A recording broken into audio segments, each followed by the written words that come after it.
Video के माध्यम से माननीय मुख्यमंत्री उत्तराखंड सरकार तक पहुंचाना चाहता हूं और इसी वीडियो के माध्यम से शिक्षा विभाग के तमाम उच्च स्तर अधिकारियों तक ये वीडियो पहुंचाना। सभी साथियों का स्वागत करता हूं अपने YouTube चैनल सुरेंद्र सिंह बोरा में। सभी साथियों का स्वागत करता हूं उत्तराखंड बीएड ब्रिज कोर्स संगठन की तरफ से। तो साथियों, मैं आज बात पुनः प्राथमिक शिक्षक भर्ती के विषय में बातचीत करूंगा और मैं आप सभी लोगों से अनुरोध करता हूं कि जो हमारी परेशानी है वो हमारे प्रदेश के मंत्री देखें, विधायक देखें और माननीय मुख्यमंत्री जी श्री पुष्कर सिंह धामी जी से भी अनुरोध करूंगा कि इस वीडियो को जरूर देखें कि किस तरीके से आर्टिकल 16 के तहत हम लोगों के साथ इस तरीके का एक भद्दा मजाक किया जा रहा है, जिस बेशर्मी के साथ जो है भ्रष्टाचार कर रहा है सरकारी तंत्र। उत्तराखंड के बेरोजगार नौजवानों के साथ एक भद्दा मजाक हुआ है। तो ऐसे में देखिए बहुत दुख होता है कि आपने देखा कि जो प्राथमिक शिक्षक भर्ती की सेवा नियमावली है, उस नियमावली में नियम 9 के तहत सरकार और जो विभाग कहता है कि हमें जो है कि द्विवर्षीय डिप्लोमा इन एलिमेंट्री योग्यताधारी या डिग्रीधारी जो भी व्यक्ति है वो हमें पहली प्रायोरिटी है हमारी। दूसरी प्रायोरिटी है चाहे वो उसके डीएलएड हो या बीएलएड हो 4 वर्ष का, ये उनकी प्रायोरिटी है। इसके अलावा अन्य इसके समकक्षी। तो साथियों, जैसा कि आप पूर्व में भी देखते आ रहे हैं कि बीएड जो कैंडिडेट हैं उनके लिए ब्रिज कोर्स मस्ट है। उससे पूर्व जो है विशिष्ट बीटीसी थी। तो जो अन्य समकक्षी योग्यताधारी हैं, तो अन्य समकक्षी योग्यताधारी में हम लोग आते हैं। हमारे अंदर जो डेफिशिएंसी थी, यानी कि जो हमारे अंदर जो कमियां रह गई थी कक्षा 1 से 5 तक पढ़ाने के लिए प्राथमिक विद्यालय में बीएड प्रशिक्षित उम्मीदवारों के पास जो कक्षा 1 से 5 तक पढ़ाने के लिए जो कमियां थी, तो भारत सरकार और एमएचआरडी एनसीटी ने ये जो प्रोग्राम डिजाइन करा, पीडीपीईटी प्रोग्राम डिजाइन किया, तो उसके तहत हमारे अंदर जो डेफिशिएंसी थी वो कंप्लीट होगी। तो अन्य समकक्षी योग्यता में जो सेवा नियमावली करती है, उस अन्य समकक्षी योग्यता के तहत हम लोग आते हैं। तो साथियों, आपने देखा कि एनआईओएस डीएलएड को जो है कि अंदर कर लिया। तो एनआईओएस डीएलएड का जो प्रोग्राम था, जब आपने देखा आईटी एक्ट के तहत देखा गया, जो सर्वे हुआ था, सर्वे में देखा था, सर्वे के आंकड़े मिले थे, देश में जो है कि अप्रशिक्षित शिक्षकों की संख्या जो है काफ़ी है। तो उसमें जो है कि बहुत सारे जो प्राइवेट स्कूल है, सेवारत शिक्षक हैं जिनको किसी भी प्रकार का प्रशिक्षण नहीं मिला है, और कुछ जिन लोगों को प्रशिक्षण मिला हो, चाहे वो डीपीएड हों, बीपीएड हों, बीएड हैं, तो इसके अलावा अन्य सीटी हो और एलटी करे हुए टीचर हैं, उनको भी प्रशिक्षण की आवश्यकता है प्राथमिक विद्यालय में पढ़ाने के लिए। तो विभिन्न राज्यों के माध्यमिक शिक्षा सचिवों के साथ कंसर्न करने के बाद पूरे देश में ये प्रोग्राम डिजाइन हुआ। देखा गया कि एंट्रेंस टीचरों की संख्या काफ़ी है और संसद में एक कानून बनाया गया। आपने देखा होगा संसद के कानून, जो कानून बनाती है संसद ही बनाती है, लोकसभा और राज्यसभा में ये कानून हुआ।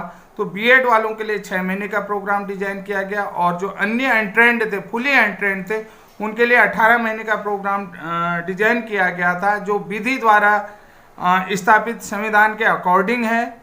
आप ये चीज़ देख रहे होंगे, जो भारत के संविधान यानी कि जो विधि द्वारा स्थापित संविधान है उसके नियम मानकों के अनुसार है। तो उसके बाद देखिए, अब सरकार हमको बता दे कि किस तरीके से हम जो हैं कि शिक्षक बनने योग्य नहीं हैं। मैं माननीय मुख्यमंत्री जी से भी निवेदन करूंगा, माननीय शिक्षा मंत्री जी से भी निवेदन करूंगा कि आप हमें किस तरीके से अयोग्य मान रहे हैं। हमें स्पष्ट कहें, शिक्षा विभाग, शिक्षा निदेशालय स्पष्ट करे कि हम लोग किस तरीके से अयोग्य हैं, हम लोगों को किस तरीके से अभी तक जो है कि वो किया जा रहा है, डिस्पोज किया जा रहा है, हम लोगों को जो है कि किस तरीके से डिनाई किया जा रहा है। तो हमें डिनाई करने का कारण, एक कारण तो स्पष्ट कीजिए। तो मैं माननीय मुख्यमंत्री जी से निवेदन करूंगा कि ये वीडियो आप देखें, इस वीडियो में हमारी समस्या समझें। और माननीय शिक्षा मंत्री धन सिंह रावत जी से भी मैं कहना चाहूँगा, इस वीडियो में हमारी तकलीफ को समझें, हमारे तकलीफ को ध्यान में रखते हुए हमारे लिए उचित कदम उठाएं। और जितने भी हमारे साथी संगठन के, चाहे वो बीएड हो, बीएड ब्रिज कोर्स हो, अन्य उनके रिश्तेदार हों, नाते हों, ये जो है कि जितने भी हमारे प्रदेश के माननीय हैं कि उन सब तक पहुंचाएं। क्योंकि आपने विधानसभा भर्ती घोटाले में देखा होगा कि किस तरीके से उत्तराखंड सरकार ने नौजवानों के साथ भद्दा मजाक किया था कि नाते रिश्तेदारों के लिए ही जैसे कि लगता था कि सारी चीज़ें जो है कि माननीयों के नाते रिश्तेदारों के लिए संविधान द्वारा सारे पद आरक्षित रहेंगे। उत्तराखंड देश में ऐसा पहला राज्य बन गया है जिसने सादे कागज पर नौकरी दी है, सादे कागज पर एप्लीकेशन लिखने के बाद जो है नौकरी दी है।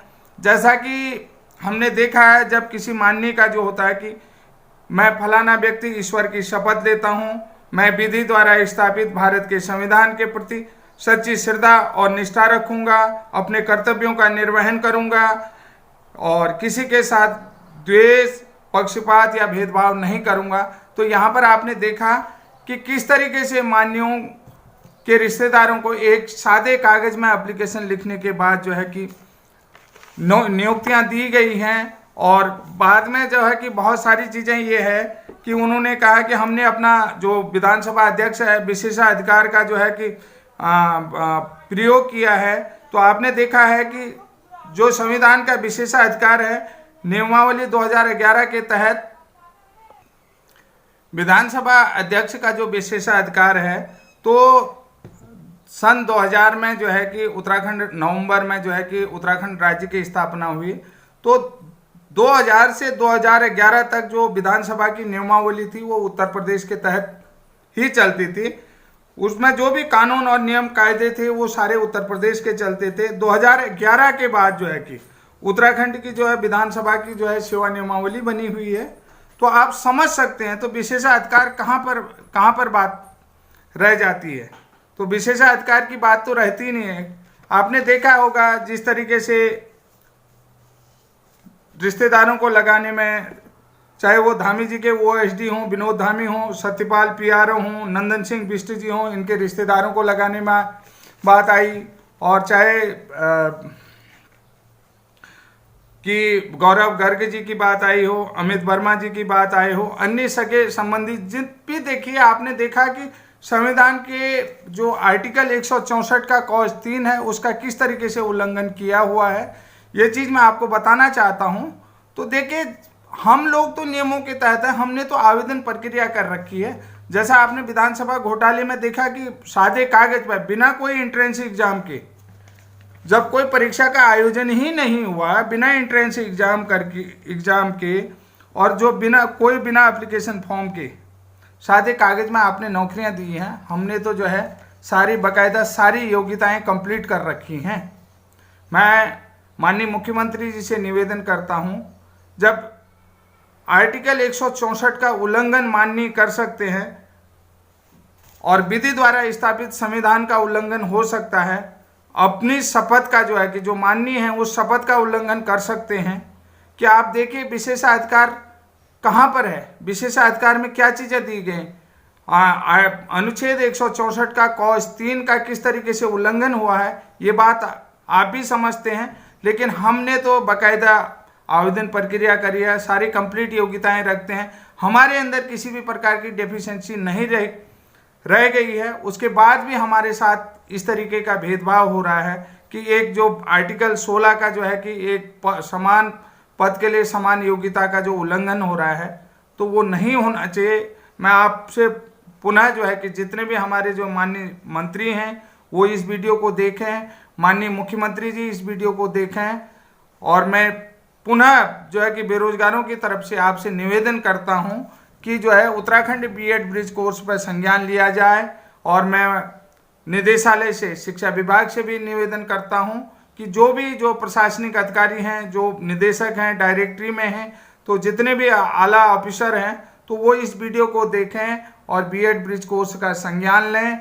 बीएड ब्रिज कोर्स की जो योग्यता है उस योग्यता को पूरी तरीके से डिजाइन करें उसको डिफाइन करें, क्योंकि अभी जो हमारा जो मामला चल रहा है वो उत्तराखंड हाई कोर्ट में चल रहा है। फिर भी जो है कि सरकार को इन बेरोजगारों के साथ न्याय करना चाहिए, किसी भी प्रकार का पक्षपात नहीं करना चाहिए। तो जैसा कि मैं अभी तक कह रहा हूं, तो मेरा उन सभी साथियों से निवेदन है कि ये वीडियो जो है कि माननीय मुख्यमंत्री तक पहुंचना चाहिए, और जो शिक्षा विभाग के आला अफसर हैं, जो प्रशासनिक अधिकारी हैं और उच्च स्तर अधिकारी हैं, उन उच्च स्तर अधिकारियों को, सचिव, निदेशक, सब तक ये वीडियो पहुंचे और वो जो है उत्तराखंड बीएड ब्रिज कोर्स का संज्ञान लें। चाहे वो बीएड प्रशिक्षित हो या डीएलएड प्रशिक्षित हो, वो जरूर इस वीडियो को देखें। और जिन लोगों, मैं पुनः जो है कि जिन लोगों ने जो है मेरा चैनल सब्सक्राइब नहीं किया है, तो वो लोग जो है चैनल सब्सक्राइब करें और हमसे अधिक संख्या में जुड़ने का प्रयास करें, क्योंकि ये एक व्यक्तिगत सुरेंद्र सिंह के हक की बात नहीं है, आप सबकी हक की बात है, आप सभी भाई बहनों के हक की बात है, जो दूर दराज रिमोट एरियाज में रह रहे हैं, उन सभी लोगों के हक की बात है। उन सभी लोगों के हक की बात मैं यहाँ पर वीडियो के माध्यम से कह रहा हूँ, और उन सभी के हक को जो है कि इस वीडियो के माध्यम से माननीय मुख्यमंत्री उत्तराखंड सरकार तक पहुँचाना चाहता हूँ। और इसी वीडियो के माध्यम से शिक्षा विभाग के तमाम उच्च स्तर अधिकारियों तक ये वीडियो पहुंचाना चाहता हूं कि जो प्रशिक्षण स्किल है उस स्किल को देखें और आपके साथ समता का भाव रखा जाए, किसी भी तरीके से जो है कि आपके साथ भेदभाव न हो और पक्षपात न हो। जो भी अधिकारी हैं अपने कर्तव्यों का निर्वहन करें, जो भी उनको जिम्मेदारी दे रखी है तो उन सारे कर्तव्यों का निर्वहन करते हुए आप सभी लोगों से एक बार पुनः जो है कि विदा लेता हूं। जय हिंद, जय उत्तराखंड। पुनः अगली वीडियो में मिलते हैं, तब तक के लिए नमस्कार।